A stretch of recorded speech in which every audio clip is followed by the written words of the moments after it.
Hi friends, good morning. Srinu Rani కిచెన్కి స్వాగతం. నేను ఇక్కడ ఒక ప్యాన్ తీసుకొని నెయ్యి అనేది వేశాను. అందులో ఒక స్వీట్ చేద్దాం అనుకుంటున్నాను. అందుకోసమని జీడిపప్పు కిస్మిస్ వేయించడానికి నెయ్యి అనేది వేశాను. ఈ జీడిపప్పు వేగిన తరువాత మనం కిస్మిస్ అనేది వేసేసుకుందాము. అటుకులు సగ్గుబియ్యం పాయసం అనేది చేద్దాం అనుకుంటున్నాను ఈరోజు. నేను ముందుగా సగ్గుబియ్యాన్ని నానబెట్టి ఉడకబెట్టి ఉంచుకున్నాను. అలాగే జీడిపప్పు కిస్మిస్ వేగిన తర్వాత మనం ఒక ప్లేట్లోకి తీసుకొని అదే నేతిలో అటుకుల్ని కూడా మందం అటుకులు తీసుకోవాలి.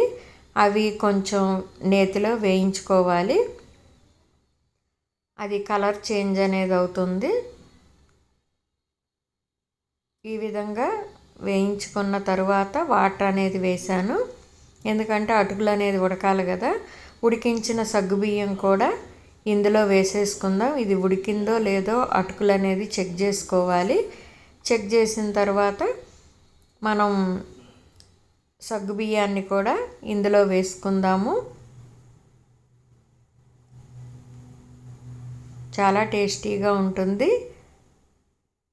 ఇదిగోండి, ఉడికిన సగ్గుబియ్యాన్ని కూడా వేస్తున్నాను. అటుకులు ఉడికాయి కాబట్టి ఇది మొత్తం ఒకసారి కలుపుకోవాలి కలిసేలాగా. ఎందుకంటే అటుకులు సగ్గుబియ్యాన్ని కలిసేలాగా ఈ విధంగా కలుపుకున్న తర్వాత బెల్లం సరిపడినంత వేసుకోవాలి. దీనిలో యాలకులు కూడా దంచి వేయాలి.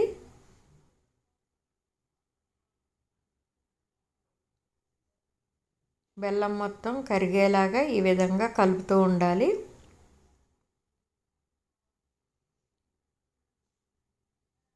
మీరు ఒకసారి ట్రై చేసి ఎలా వచ్చిందో కామెంట్ రూపంలో తెలియజేయండి.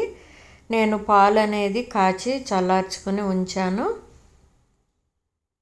ఈ ప్రాసెస్ అంతా అయిన తర్వాత మనం మిల్క్ అనేది స్టవ్ ఆపేసుకొని యాడ్ చేసుకోవటమే.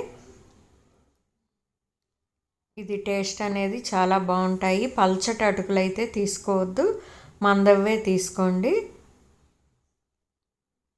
మనం ఫైనల్లీ జీడిపప్పు కిస్మిస్ వేసామంటే అటుకుల సగ్గుబియ్యం పాయసం అనేది రెడీ.